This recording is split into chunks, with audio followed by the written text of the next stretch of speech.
Packet tracer routing. Routing is not as complicated as you might think.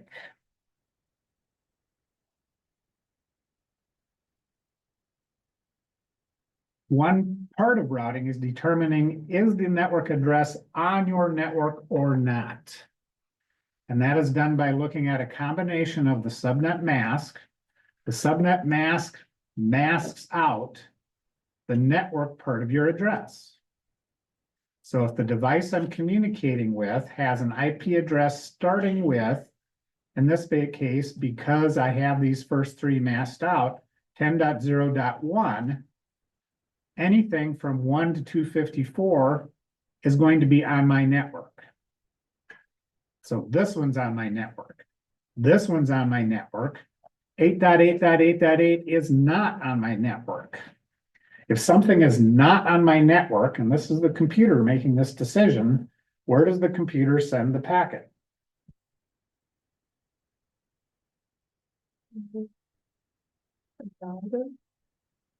Yes, the router, or in this case, it's called the default gateway. Same thing.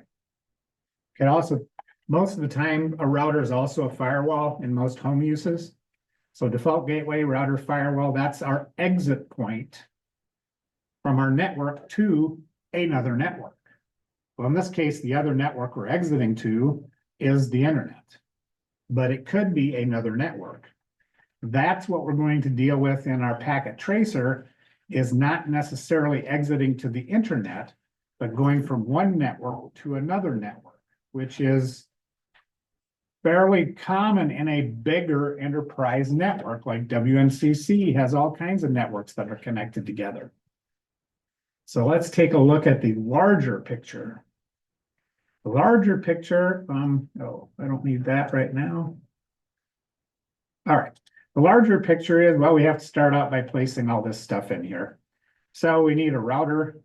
We're on network devices. Here's our routers. Our router's a 2911, which is, there it is. So we need a 2911 out here. We also need two switches, which are 2960s. Even though these are old, switch is a switch is a switch is a switch. And like Mr. Ed. Horse is a horse, of course, of course. It's something about a talking horse. Okay. 2960 switches. We need a couple PCs, which are in the end devices. There's my PC. Let's see, where does that go down here? I need another one. Goes over here. So these are going to be, this is one network. This is going to be another network. They are going to be connected by this router. And we also need a laptop and an access point. So laptop, where's my laptops? There he is. There's Mr. Laptop. And we need an access point. Well, this is generic wireless. That's not it. It's probably going to be maybe here. Let's see. Oh, wireless devices. Access point. There's one in here called access point, apparently. It's not in there, is it? Not there, it's not there. Wouldn't the APPT, right? It could be. Yeah, we'll go with it. Yeah, that's Oh, it is. It expands out. Yep. Thank you, Dylan. Okay, well, as you're working on these things, you want to save early and save often. So I'm going to go to File and Save As, and save this where I can find it again. And I'm going to call it Packet Tracer Routing. And by default, Packet Tracer saves it way inside this weird folder that you'll never find again, probably. So I'm going to save mine in my USB drive, which is right there. You would maybe want to put it in a folder. I'm just going to put mine there because I don't need to keep mine. So at this point, you have this non-connected network.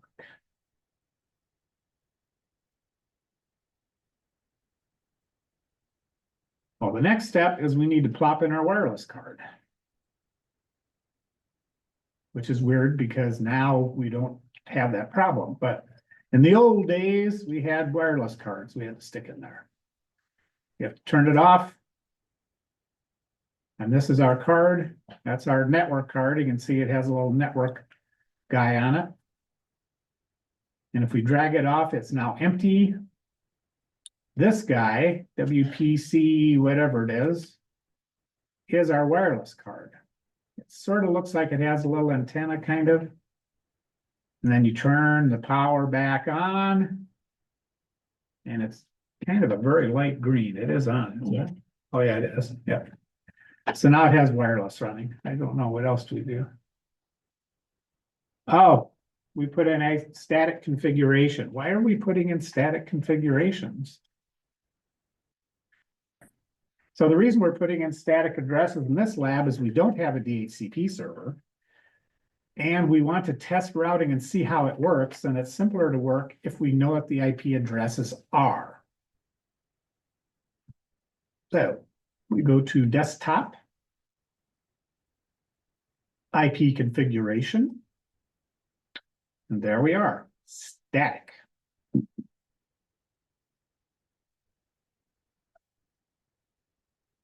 .10, this is a private address range. And let's see, we do need a default gateway because we want to go from one network to another. But we don't need a DNS server because we're not doing name resolution. We are just working with routing with this lab. That's all we're working with. And then we close it out. And it's got a static address. And it's connected up to our access point. Now, an access point that's just an access point is only an access point. It's like the one in my room, that's the ivory one up there. It doesn't have a router, it doesn't have a firewall, it doesn't have a switch. All it does is make a wireless connection to the network. That's all it's doing. Not doing anything else, which in a business is, you know, fairly typical. Okay, so the next step is to connect the devices as shown using copper straight cable. And it shows you the ports that it wants you to connect to, because the different ports will make a difference as to which direction we're going. And there's my cables. And let's see, copper straight through. There we go. So we're going to go from our access point, which has a Ethernet port. We're going over to this guy. And notice this guy has 3 ports, one for each network that it's going to communicate with. Well, this one's going to be Gigabit Ethernet 2. Why? Excuse me? Why the 2? Because that's how I designed the network. You could connect it to anything else, but then none of the rest of the commands are going to work. So is there a reason, really a reason why? The only reason is I designed it that way. I just decided to do 1 on this one, 2 on that one, and 0 on another one. So there's really no rule. You would typically connect 0 to like your biggest network if there was any way to make a decision, but really there's really no difference between one and another. Good question. Now this switch, does it matter which switch port we connect to on the switch? Uh-oh, what happened here? I lost my cable, didn't I? I dropped it. Does it matter which one of these we connect to? Yes. No, it really doesn't. However, remember our switch had a gigabit connection to it? Yeah. So it'd probably be good to have a gigabit connection between them. Which one of these we choose really doesn't matter, because switch ports are all the same other than speed. So now we've chosen the higher speed connection. This one's supposed to be, there we go. What do you mean no available? Oh, there is no available ports. You're right. I'm on the wrong one. And in this one in my diagram, I have Ethernet 0/0, which is one of the reasons that you do network diagrams. is because otherwise, if you don't have a network diagram, how in the world do you know what's connected to what? You don't. And then you have to figure everything out every time you want to troubleshoot something, and that's not very effective use of resources. All right, so what else do we need to do? Oh, we need to connect our PC up. So our PC is only going to have one fast Ethernet port. And which one do we connect up to here? Well, I think it says gigabit, but this only has fast Ethernet, and fast Ethernet is the same as 100 base T, so does it matter which of these we connect up to? No. I'm just going to connect it up to what's on the diagram. That one really doesn't matter. Yeah, okay. All right, then we're going to take our switch and connect it up to the last port. So I'm going to pick the gigabit Ethernet on this side, the gigabit Ethernet on that side. Now that means the switch can connect like 24 devices. And our central point that does all the communicating between the networks, this leg, and this leg, this is all full gigabit communication. So it's not uncommon to have faster communication between your switch closets than you actually have in the room. All right, let's finish up the rest of our stuff. Switch, going to a PC, so we don't care. We don't care. The ones that make the real difference are these guys. If we connect these up to the wrong leg of the router, our network will not work. Now, I have a question. These guys not only have to have physical connections and MAC addresses, they also have to have IP addresses because switches and routers are layer 3 devices. So we haven't set up our router yet. Uh-oh. Now my next diagram shows what I would call as the logical configuration. This is the physical configuration, meaning what port is it plugged into physically. This is the logical configuration, meaning what are the IP addresses we need to assign so that everybody can communicate. So that's logical. This would be sort of physical. It doesn't show the rooms that they're in, but it shows the ports they're plugged into. So that's the physical location of the physical layer. This is showing layer 2. This is showing layer 1, 2, and 3. Because the logical routing is at the IP address layer 3. So it looks like we have to configure our router mostly, don't we? Well, let's go into our router and I hopefully, do I do this one? Oh, I do this the easy way. Oh man, I'm not going to make you guys type in all those commands. I don't know what I was thinking. Anyway, we go to config. And we're going to do gigabit Ethernet 00. And there's our IP configurations. So this network is going to be 192.168.1.1. That is the address of that port on the router. And it shows you the commands that you would have to type in at the command line if you were doing this manually. So if this is the IP address of that port on the router, which is this one right here. Oh no, it's this one, isn't it? If I was on this network, what would that address mean to me? How would that translate into if I was on that network? What IP address is that? That's the port on the router where my packets are going to exit the network. And I've assigned the address 192.168.1.1.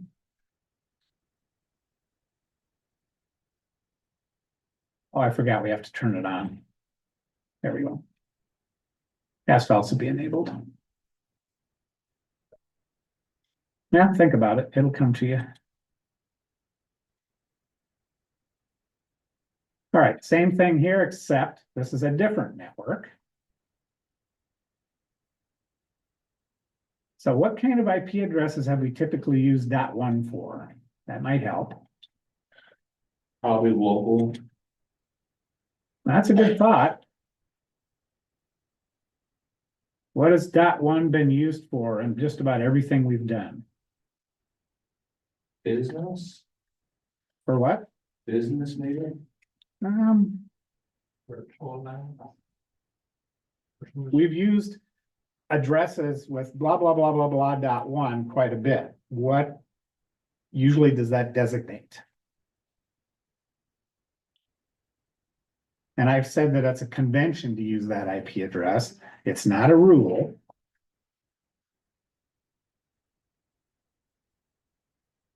Okay, so this one is 172.16.1.1. This is what this guy is. If we go into our PC and we bring up a command prompt and we do an IP config /all because these guys are simulations of computers. Oh, well, that's not right. Supposed to have an IP address. I must have missed something. Oh, it does have an IP address. Well, I have no idea why that is not showing right. Oh, I didn't go far enough down. Bluetooth, I don't care about. This guy I do care about. So where in here do you see 172.16.1.1? IP before. It's the what? Or IP before address. It's 172.16.1.1. Oh, default gateway. Right, so for this laptop, this port is the default gateway. In the router, come on, buddy, there we go. In the router, this is the IP address of the port of the router that connects to this network. So this is the default gateway. That's why we put .1 in there, because this is the default gateway for this network. It's the default gateway for this network. I think it's this one, yeah. Or it's the other way around, I can't remember which one goes where. But each of these ports is the default gateway for these three networks. And so somebody has to be assigned that default gateway address. And in this case, the default gateway for each of these three networks is this router. And that's the end of the network. There is nothing else in it. Well, let's go to our PC and set that one up too. We go to config, desktop IP configuration. So PC, okay, this is not the right one. PC do I want? Oh, the numbering came out wrong because I think I put them in the wrong place. Oh, no, it did. Okay, so PC 0 is this guy. Yeah, it came out right. So it's 192.168.1.10 is the address of this device. 192.16, I'm wrong addressing range. 192.168.1.1 is the address of one of the ports in the router. And then we do the same thing for this guy, and I think the one that's left is 10.1, I think. Yeah, 10.1. And we do the same thing here. Oopsie. 92.168.10.10, I think. Yep, 255. 192.168.10.1. So the default gateway is always a port on the router. So in this room, 10.0.1.1 is the address of the port on my router, firewall, FortiGate, whatever you want to call it. That's the address of that port.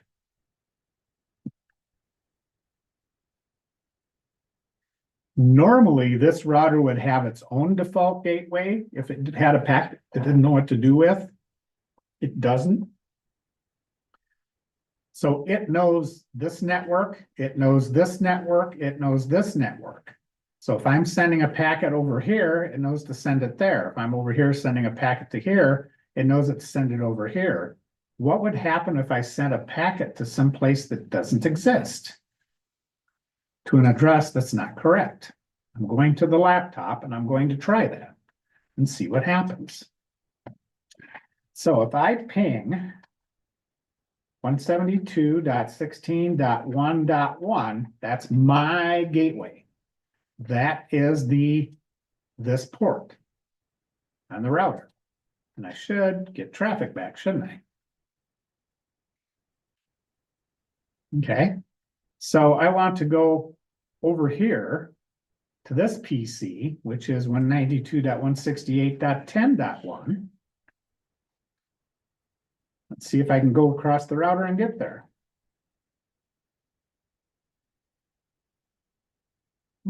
So it's coming from 10.1. So this packet from this laptop is hitting the access point, hitting this port on the router, going over to that port, and then bouncing back. And if I try it with the other port, let's see if I can get it back. Yep, I can get to all three ports in the router because the router knows about all three networks.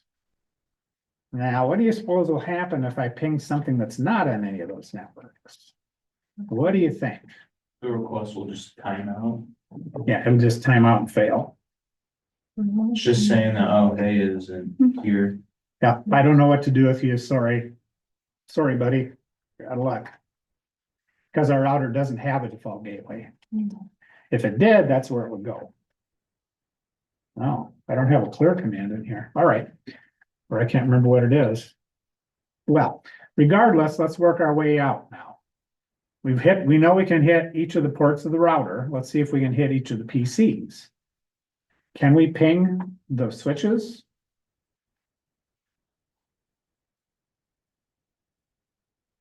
Can we ping the switches? Yeah. Uh-oh. Well, this should work. Oh, sometimes it just takes the simulation a minute to wake up, doesn't it? I forgot about that. And then this should be the other PC.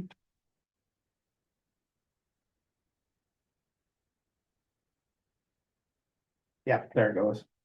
So I can go from any computer because from my laptop, I can go to everybody else. If I go to any of the other PCs, I can go back to the laptop or anything. I can ping everybody. And go from one network to the other. You cannot ping a switch unless it's a managed switch. And that's all you would ping is the management. Access points typically are going to have an IP address, which you could ping, but that does not part of the communication. Like I have a web address, I can get to that, but that's for management. I can manage the firewall, I can manage the switches. But there's the IP layer 3 they don't really participate in layer 3 communication. The IP interface is only used for management. Let's see if this guy has a management interface. It may not. No, it doesn't. Yeah, there is no management interface on this. It's a very dumb access point. And I think that's it. Oh, other than we get to do this little guy. This is always fun. We can do this. I like that. That's fun. When you see the packets actually go somewhere. All right, so I'm going to ping 172.16.1.10. Look at that one. And then we have it play. And then you get to see him go. All right, why isn't it going? Oh, there it goes. I think I hit the wrong button. Yeah, that's what I like.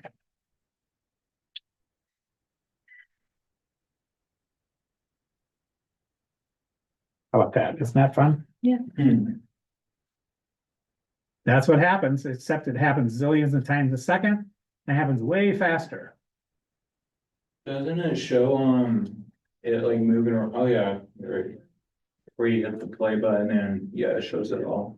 Yep, I just didn't hit the right button. Ah, I hit the one in the middle or something. But yep, there it goes. ICMP packet traveling through.